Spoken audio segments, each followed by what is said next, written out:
I don't know about you, but one of the most frustrating things in the health industry is when we are expected to believe something or understand something or just trust what the mainstream health media has to say without any solid explanation as to why. Here's a good example. Trans fats, okay? We're told that they're bad. We're told to avoid fast food. We're told to avoid most of the foods that are in the grocery stores because we want to stay away from trans fats. And they tell us that they're going to clog our arteries. But how come no one is truly explaining to us the simple science behind why fats work the way they do and why trans fats are really bad? Now, I'm not coming here to say that trans fats are good by any stretch of imagination, but I want to explain to you exactly why they're bad, but I want to explain to you also why they can be slowing down your actual health goals and your fat loss. But before I do that, I have to explain how fatty acids work a little bit in the body.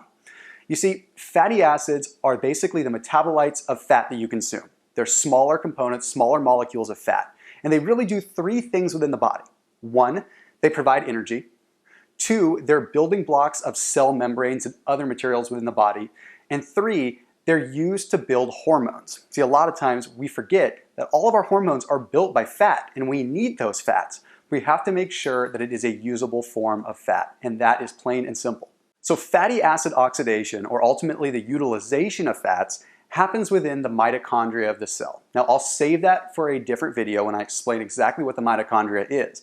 But essentially what happens is when that fatty acid molecule is hitting the mitochondria, it is converted into something that's called acetyl coenzyme A. Now, that acetyl coenzyme A helps that fatty acid either turn to ATP, which is adenosine triphosphate, CO2, or H2O. Now, ATP, adenosine triphosphate, is the energy system that you need to lift weights, to exercise, or to do any kind of movement. So you can see how imperative it is that we have the right kind of fats at the right time going into the cell and being oxidized appropriately and used appropriately so that we can get the most amount of energy, especially if we're on a low-carb diet and we're trying to get the body to optimize its utilization of fats. Now, I know that's a mouthful, but at the end of the day, it really is pretty simple. We need to watch the kind of fats that we eat because they ultimately are converted directly into energy and they build hormones. Now, essentially, from a molecular level, fatty acids are chains of carbon molecules with certain pairs of hydrogen molecules and usually an acid molecule on the end. Now, that's not super important right now, but basically, there's a few different types of those. You see, there's saturated fats, and what saturated fats are when there are multiple bonds of hydrogen pairs. So we have those multiple sets of hydrogen pairs, usually making it so that they're totally saturated. Then we have monounsaturated fats. Basically what that means is just like the name implies. It means we have one pair of hydrogen atoms that are not bound together, meaning we have one pair that are not saturated, monounsaturated. Then we have polyunsaturated, and just like the name implies, poly means many. And what that means is that we have many hydrogen pairs that are missing.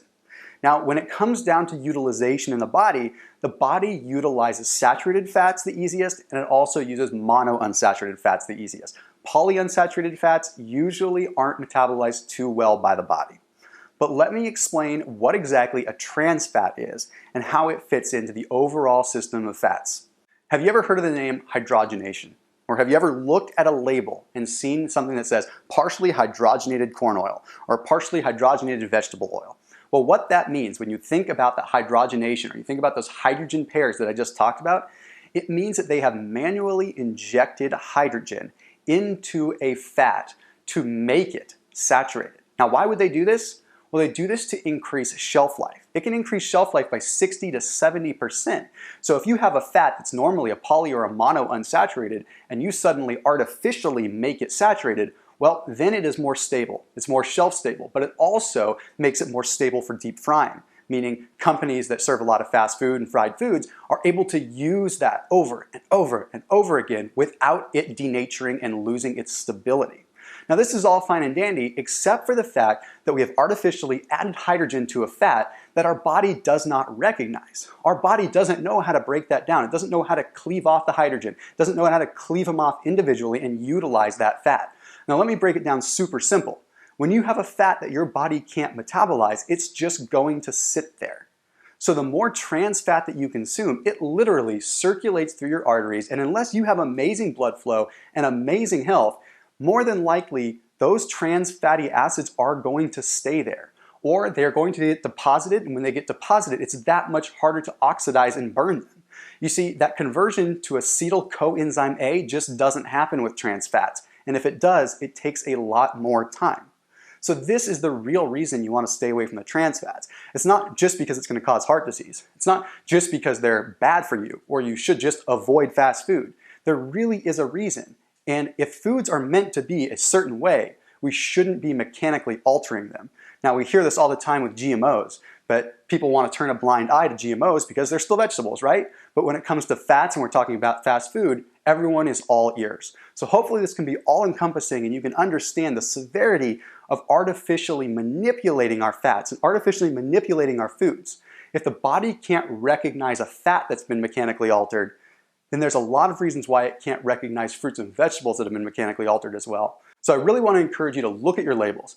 Look at the ingredient list for those partially hydrogenated oils. Look at the ingredient list for hydrogenated fats in general, and look for trans fats. In fact, they are now saying that on our labels, it has to indicate if they contain trans fats. It's that bad.